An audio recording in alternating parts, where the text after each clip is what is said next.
Bonjour à tous, on se retrouve aujourd'hui dans un espace de coworking à Singapour, dernière étape de notre étude Going Freelance qui aura en tout duré 6 mois. Nous avons exploré le futur du travail dans 13 villes du monde, un peu comme des digital nomades. Et c'est d'ailleurs le sujet de cette vidéo. Nous allons vous expliquer le concept du digital nomadisme à travers le témoignage de Lise, consultante et formatrice sur l'économie du freelance et digital nomade depuis 2 ans, que nous avons eu la chance de rencontrer ici.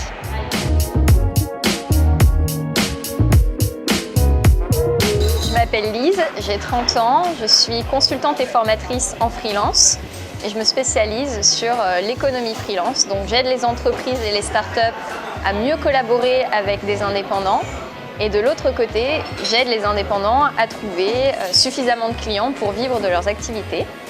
Je suis aussi digital nomade depuis 2 ans, donc par alternance avec des périodes de voyage plus ou moins longues. Ces 2 dernières années, je suis allée en Thaïlande, à Singapour, au Nicaragua, en République dominicaine, en Turquie, en Angleterre, en Espagne et aux Pays-Bas. Ce que je recherche dans un pays, c'est tout d'abord un bon réseau Wi-Fi, donc de la fibre, un endroit sans hiver, ou en tout cas pas d'hiver pour la période où j'y voyage, du soleil, mais pas trop chaud non plus pour rester productif. Une communauté de digital nomades, c'est très important pour moi. La plage et une offre de restaurants et d'activités à faire, centre de yoga, gym, fitness, suffisamment large pour avoir aussi des périodes de détente intéressantes.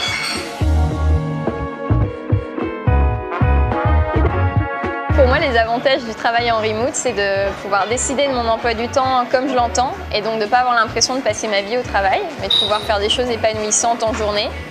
Et c'est aussi de pouvoir décider de l'endroit où je vais travailler, de mes collègues, de mon environnement.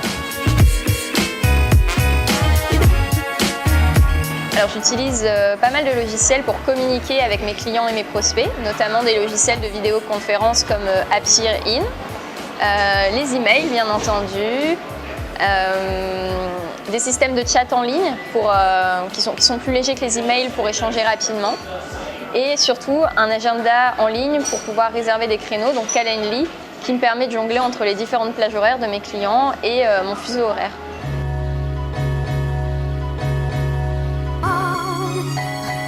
J'ai vraiment eu des moments de solitude qui étaient appréciables parce que je pouvais me replonger dans des projets.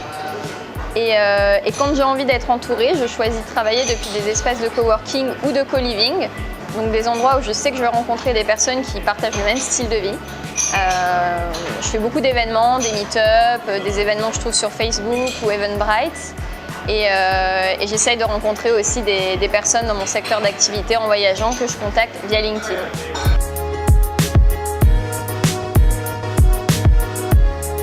Si l'envie de devenir digital nomade apparaît, je conseille de tester ce mode de vie et de voir si c'est quelque chose de frustrant ou si c'est quelque chose d'épanouissant. Donc tester pendant 2 semaines de vacances et voir si on est capable de travailler en voyageant et d'y trouver des moments de détente et des moments de productivité. Pour moi, le nomadisme fera toujours partie d'un style de vie. Une fois qu'on y a goûté et qu'on s'y plaît, c'est difficile de revenir dans un mode de vie plus sédentaire. Après, idéalement, j'aimerais avoir une raison à tous ces voyages. Donc j'aimerais trouver des clients à l'étranger, naviguer entre ces différents clients et avoir un point d'ancrage quand même en France, ne serait-ce que pour ma vie personnelle, pour pouvoir toujours avoir ce point de retour, un endroit où aller, une maison en fait, qui est quelque chose qui manque aussi quand on voyage tout le temps.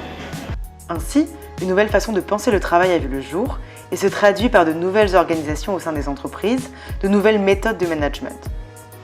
De plus en plus de travailleurs font part de leur envie de retrouver du sens dans le travail et une bonne partie des freelances que nous avons rencontrés nous ont confié avoir redécouvert leur métier en se lançant en tant qu'indépendants.